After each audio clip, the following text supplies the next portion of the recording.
Hello friends, आप कैसे हैं।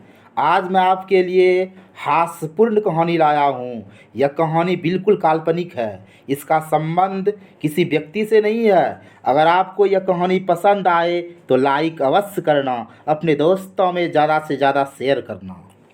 एक गांव में एक पंडित जी रहते थे। पंडित जी बड़े कंजूस थे। पंडित जी की एक अदा बड़ी निराली थी। वह अक्सर कहा करते थे, मर कर टर जाओ, खा कर पसर जाओ और मार कर सरक जाओ। पंडित जी मारपीट तो नहीं करते थे, हाँ भले जमकर खाना खाते थे, खास करके यजमान के यहाँ। एक दिन की बात है, एक यजमान के पिताजी मरे थे। पंडित जी यजमान के यहाँ श्राद्ध कराने गए थे। पंडित जी ने श्राद्ध कर्म कराया, फिर खाने बैठ गए। पंडित जी ने जमकर खाना खाया, पूड़ी सब्जी मिठाई खूब खाई। पंडित जी बड़े चाव से यजमान के यहाँ भोजन करते थे।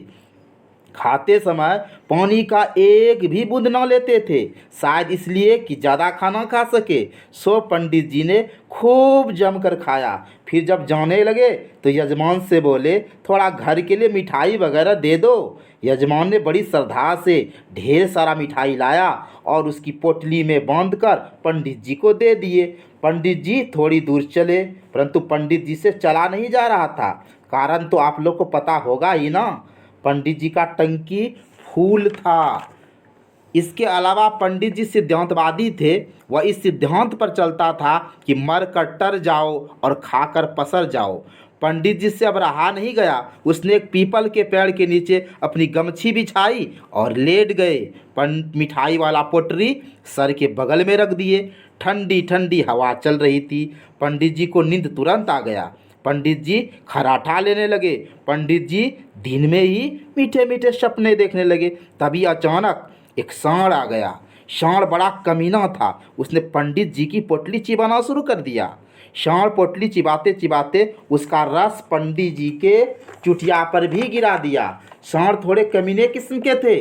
सांड ने पोटली को छोड़कर पंडित जी की चुटिया चबाने लगे। चुटिया जब सांड चबाने लगे सो पंडित जी का नींद टूट गया। सांड को देखकर पंडित जी का हालत खराब हो गया। पंडित जी को दिन में ही तारे दिखने लगे। पंडित जी ने जान बचाकर भागा, अपने सिद्धांत को सांड के आगे रख दिया। पंडित जी भागे। पंडित जी इतने डरे थे कि पंडित जी उल्टा दौड़ने लगे। शायद आप समझ गए होंगे, उल्टा दौड़ने का मतलब आगे बढ़ना नहीं, पीछे बढ़ने लगे। पीछे बढ़ने के क्रम में पंडित जी पीछे तो देख नहीं पा रहे थे, हाँ पंडित जी अचानक कुएं में जरूर गिर गया। पंडित जी को तैरना नहीं आता था, कुआं पानी से भरा था। पंडित जी कुएं में डूबने लगे। तभी एक किसान जो खेतों में काम कर रहा था, उसने पंडित जी को कुएं में गिरते देख लिया। वह दौड़कर कुएं के पास आया। उसने पंडित जी से कहा, पंडित जी हाथ दीजिए। पंडित जी ने हाथ नहीं दिया। फिर किसान ने कहा, पंडित जी हाथ दीजिए।